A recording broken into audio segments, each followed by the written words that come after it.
Hello, everybody. Welcome back to another episode with Dr. O and Joy Gatabazi. That's what they used to call me in the US.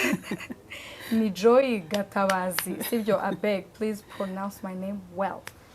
Yes, so Dr. O, we're in the hot seat.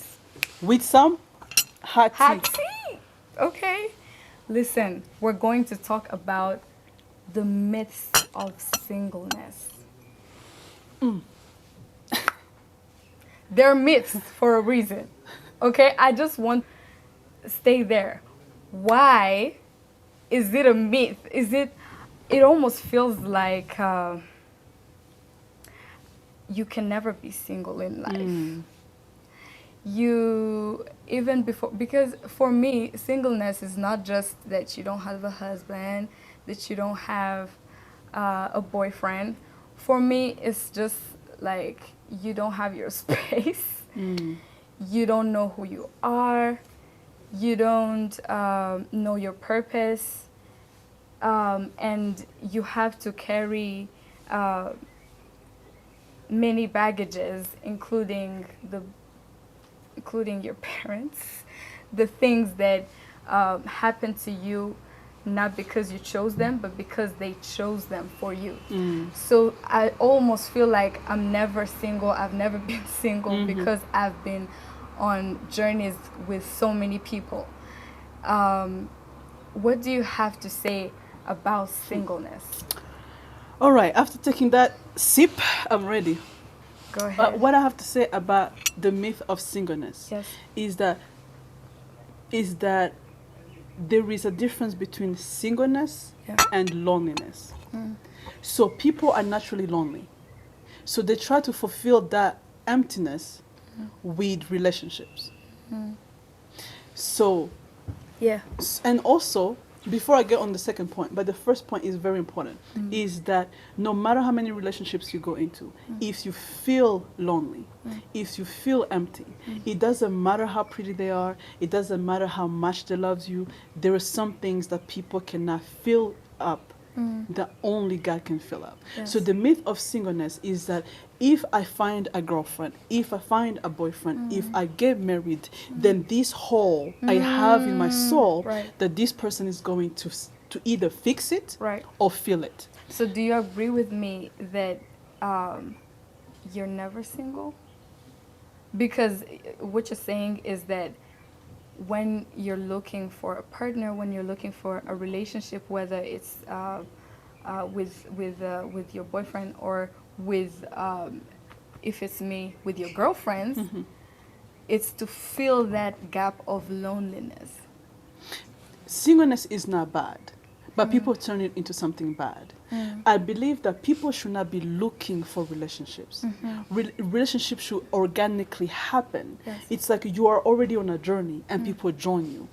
But when you're going to look, that means you park your car, you stop your life, you stop your passion, and then you are on a job and need to be with someone. Because our culture says, how can you be this pretty and be single? Right? So that, do you know what that statement does? That statement creates guilt in you. Because you're already on a journey to discover who you are. You are on a purpose. So people tell you, your purpose is not important. You're supposed to be with someone because the culture says you need to be with someone. Or someone says like, how can a guy like you, handsome like you, seeing great like you, be single? So we push people into relationships when, I'm going to look at the camera for this one, when singleness is part of God's purpose. Because when God spoke to Adam, right, before Eve, God gave Adam the purpose. And then when God was creating Eve, God put Adam to sleep. And then he spoke to Eve. Singleness is not only a time to discover your purpose. Singleness is a time to build a relationship with God. Yes. Can we just go deeper in the details of singleness? When is it like, let me say, for me. You know, I told you about people, you're going to have to pay for this because I'm giving you personal info, okay? Give your cash up and your Venmo But and I your Momo. told you I've been having situationships, okay, not relationships, right?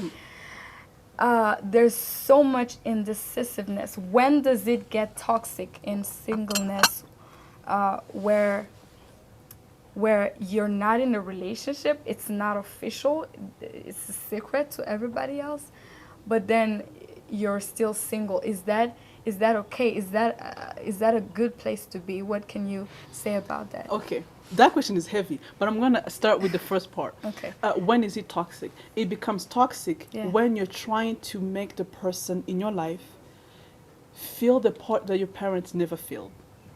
Did I say daddy issues? No. So if you grew up not having parental affirmation, now you go in a relationship expecting that person to affirm you.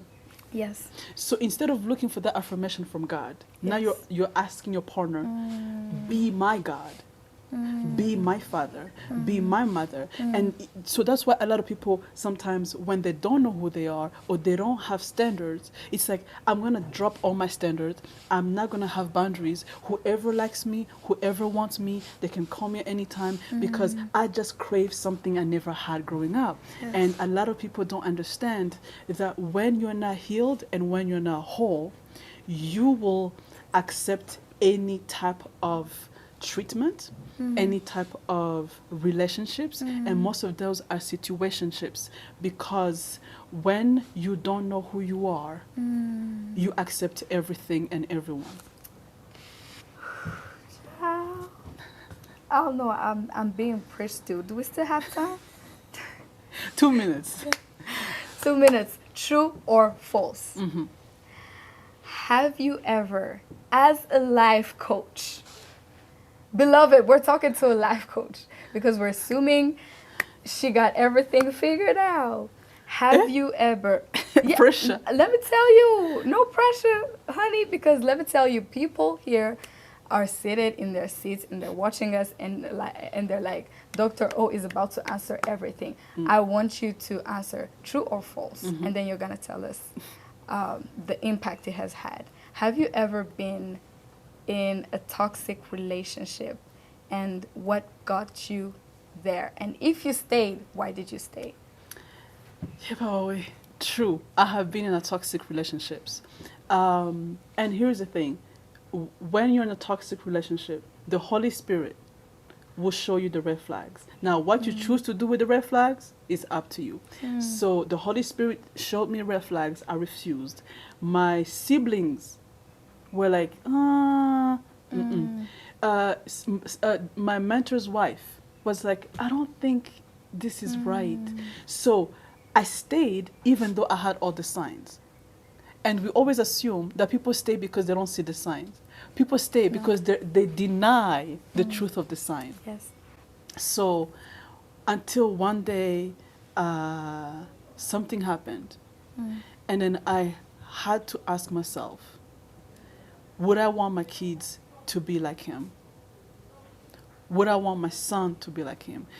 And then I stopped. I was like, so that's when I started looking at all the stuff. I was like, no. Maybe this is toxic. It was that question that got me there. What it is? Beloved, I hope you enjoyed this. This was too short for me. But stay tuned for more. It's only getting hotter and hotter. And hotter.